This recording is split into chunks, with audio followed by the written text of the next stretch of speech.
been years since Indian boarding schools in New Mexico closed, but for the people who lived through the tragedy, that time never really ends. Alyssa Munoz spoke with two survivors about their special story. Roberta and Everett Serafine are members of the Jicarilla Apache Nation. In 1952, they were just 6 years old when they were forced to go to the Jicarilla Apache boarding school in Dulce. Losing the family security is one of the major effects. You find yourself by yourself among strangers, people you have never met.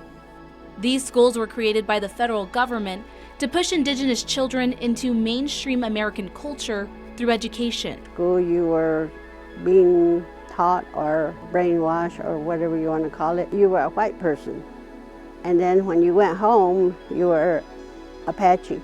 The Serafines say they stayed there until early high school, growing up in a place that often made them feel like they had to choose between who they were and who they were being told to be. You were kind of thrust into an unfamiliar world, and you were denied some of your own culture and your own language. It's a historical trauma in a lot of ways. Serafine says the abuse didn't stop there. We had a lot of verbal abuse. We were called, dirty Indians and dumb Indians, and some of that sticks with you. But a silver lining for the Serafines. Like my wife and I, we met 75 years ago, and when we first went to school, and that's one of the good things that came out of it.